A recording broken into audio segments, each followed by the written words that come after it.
Now, Wave 31 Storm Tracker Chief Meteorologist Taylor Knust with 31 Triple Doppler. And we'll start here with the Wave 31 Skycam Network, brought to you by Thompson Roofing and Construction. We have raindrops on our Decatur Skycam.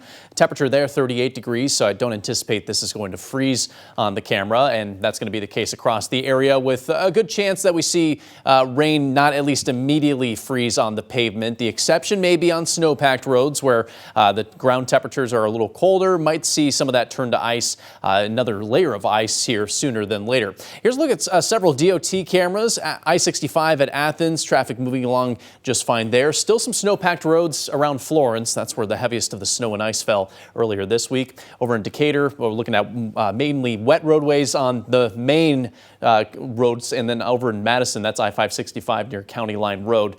Traffic moving along okay there, despite the wet weather we're seeing this afternoon. So here's 31 Triple Doppler, and it's still showing primarily rain showers this afternoon. We will continue to see this through this evening before it wraps up around midnight tonight.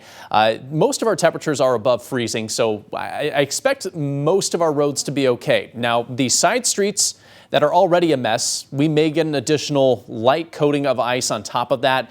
With the rain falling on that, it may freeze. So that could be something that becomes a little worse as we head into this late afternoon and evening. But our main roads should be able to handle this rainfall okay until we drop below freezing late tonight.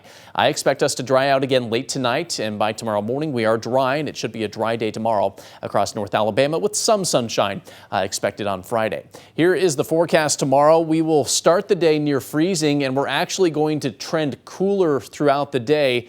That's trouble because all the wet weather, all the wet roads we have out there, there's potential for all that moisture to freeze during the day Friday, and then especially after the sun sets on Friday night. I expect things to get awfully slick again at that point. Our highs tomorrow right around the freezing mark, 32 in Huntsville and Decatur, only 30 in Muscle Shoals. It is also going to be a windier day tomorrow with the gusts possibly as high as 35 miles per hour, especially around the late morning.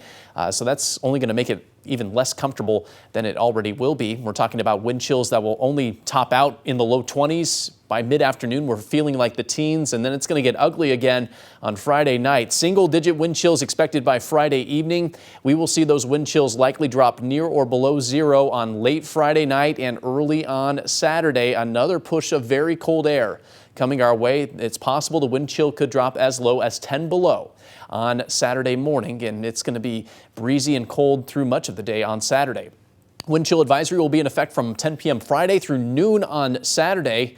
With that in mind, you're probably all wondering, when are we going to warm up? It's finally going to happen early next week. 40s for your highs by Monday, 50s by Tuesday, and I'm expecting 60s by next Wednesday. Quick look at what I'm expecting for travel conditions over the next 5 days. Main roads kind of hit and miss. We are going to see that refreeze tomorrow into tomorrow night. Probably not a ton of improvement Saturday or Sunday with forecast temperatures near or below freezing most of the weekend. I expect the main roads to be in much better shape by Monday and Tuesday next week. Side roads, it's going to take a little bit longer. We're looking at icy conditions likely sticking around Friday, Saturday, and Sunday. Some improvement next Monday, and should be much better, although still wet, by the time we get to next Tuesday. So it may not be until next Tuesday where travel is completely back to normal. Again, the main roads will see some improvement over the coming days, but as those temperatures climb next week, that's when we'll see the significant improvement to travel. We're also watching a good chance at a lot of rain next week.